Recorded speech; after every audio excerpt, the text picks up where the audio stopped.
Fabledom is the type of game that just sucks my essence away. I just turn it on and time disappears.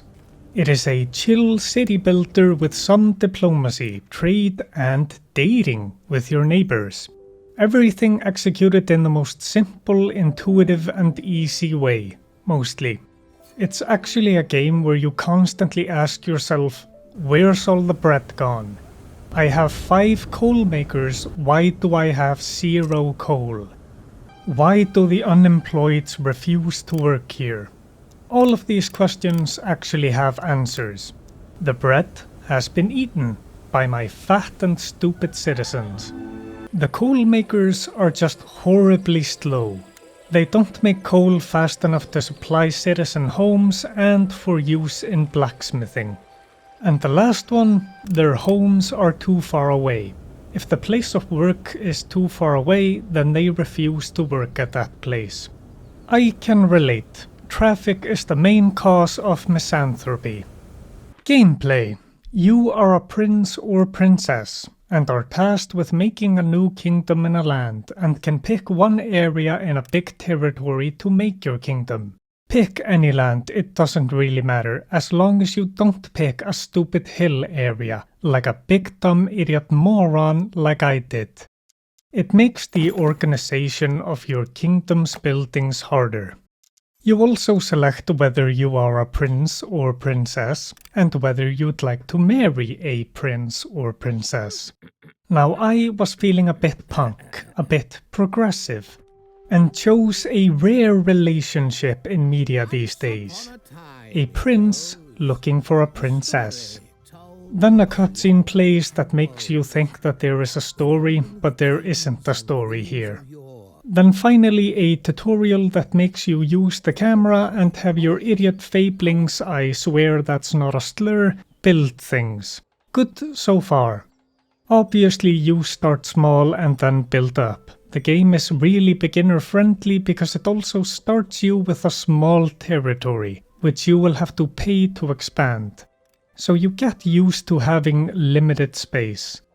And most of the game is simple, so it's easy to pick up, but with some nuances so there's room for mistakes.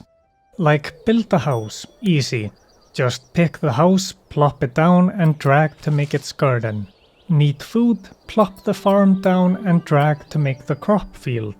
Except, uh-oh idiot, you made the farm right next to the house and now its inhabitants are unhappy because they live next to a smelly farm full of horse manure. Great job, Dumbo.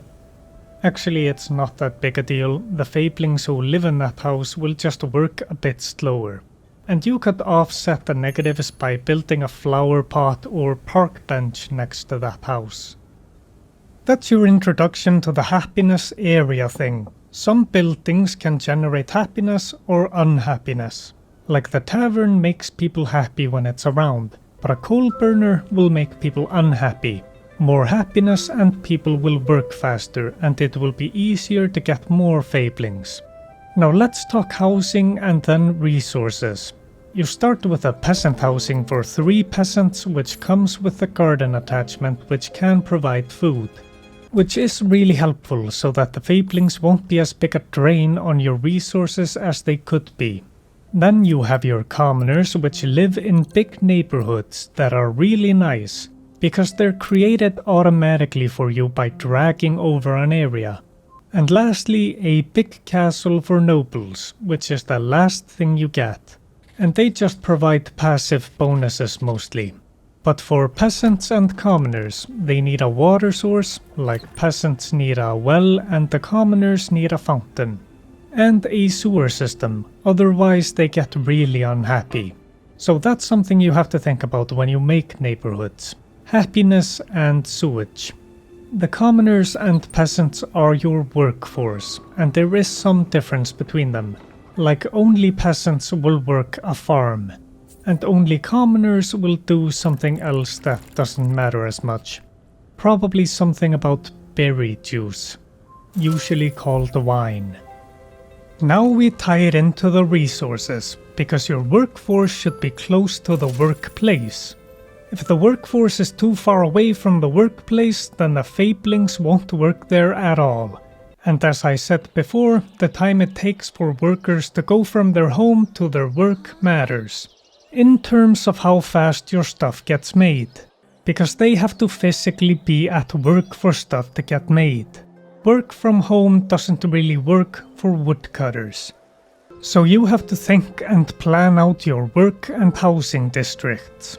So, resources. There's lots of different types, and some get refined into other things. Like stone is harvested in a quarry and then refined into stone blocks at another place. The wheat, which is made at the farm, can become flour and then bread, or be fed to chickens to become egg. And then you have to make storage facilities for your stuff, and you also have to make labor camps. Your laborers are the ones who will be moving resources between places, like flour from the windmill to the bakery. So you will be thinking a bit about logistics here. Increasing production here and there or optimizing your laborers, so your people are fed and happy, and so that you have excess resources for trading. Your kingdom is surrounded by other kingdoms that you can trade with. So if you're struggling a bit with a specific resource, then you can use the tax money that you extorted out of your Fabelings. Again, YouTube, that's not a slur, I swear, don't ban me. Use the tax money to buy the resource from someone else. So, need bread, then you buy bread from someone else. And the other kingdom will need about an in-game year to refresh their supply of that resource. Just to finish off taxes, more Fabelings equals more taxes, and you can set the rate yourself if you make a bank. Higher tax rate and then people are unhappy, but you get more money, and vice versa. There is also a bit of diplomacy and missions, which can make other kingdoms like you and reward you with resources, if you have enough unemployed people and or soldiers and archers. More on those later.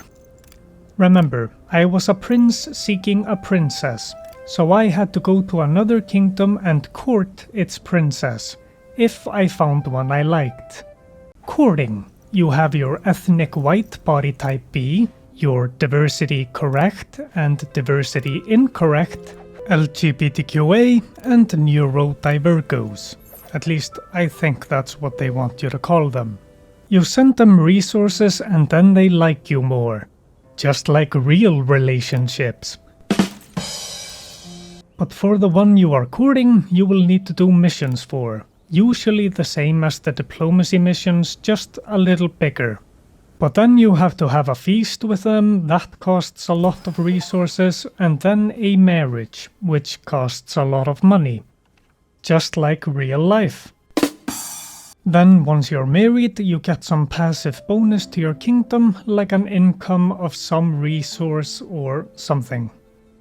You will be regularly hit with events and objectives. The events are usually something like, pay this resource or this bad thing will happen to you. Like a dragon will come into your kingdom and you pay him 500 gold to go away. Yes, you get extorted by a dragon. Objectives are usually build X amount of Y, and you will be rewarded with nobility, which is a special resource that you can use to resolve events. But if you fail the objective, then nobility will be taken from you. Events and objectives are good, they keep the game fresh. Soldiers, archers and combat can be completely ignored. If you want combat in the game, you have to go actively looking for it, which I didn't really, because why would I invite more trouble into my kingdom? How do you get combat? Well, you can't get into a war with the other kingdoms. If you have a negative relationship with a kingdom, then all that will happen is trade becomes more expensive. If you want combat, then you have to build the combat buildings, like the Trials Arena, which gives you combat when you activate it. It's great for leveling up your hero, a strong melee unit that gives a speed buff to Fablings around him. And then there's the Mystic Mine, which will cause trolls to come and make a camp in your kingdom. The strength of that camp is determined by your level of fortifications, which are your walls and cannons and stuff. So the combat and the difficulty is completely in your control. You can choose complete peace or some combat. And the combat is not really interesting and not a threat. It's just move your soldiers close enough and combat happens. And I had one troll camp in my kingdom once and it got instantly deleted. The combat feels a little tacked on. Just an extra thing that has barely been integrated into the rest of the stuff. I think that covers the important stuff, so let's wrap this up. Conclusion. Of the colony sims or kingdom management games I've played, this is the most chill one, and I would call it the girlfriend's first colony sim. It's got the cutesy charm of something like Stardew Valley, and it isn't an overwhelming colony sim. But I'm not introducing my girlfriend to the horrific addiction that is colony sims. Because actually, I don't want my girlfriend to get sucked into the ether. Fabledom is a pretty simple, intuitive and easy to get into game, but it has enough depth to keep your interest. The biggest flaw is that it's a bit short, with only 3 real upgrade tiers, starting with peasants, then commoners and then nobles. You unlock some things when you get more population, but most of the stuff isn't that important or it doesn't feel like a big reward or upgrade. The only real upgrades are when you get commoners and then nobles, and once you've got nobles and you get married, you've pretty much won. There's nothing else to really go for. You've got all the goals. Fabledom is great as a game to get you into colony sims. But if you're already into them, then you're probably looking for something deeper. But if you are looking for something that's chill, then I'd recommend Fabledom. I've played a lot of colony sims and I enjoyed my time with Fabledom from start to what I consider the finish. Like and subscribe, call me Uncle Brian, and have a great day.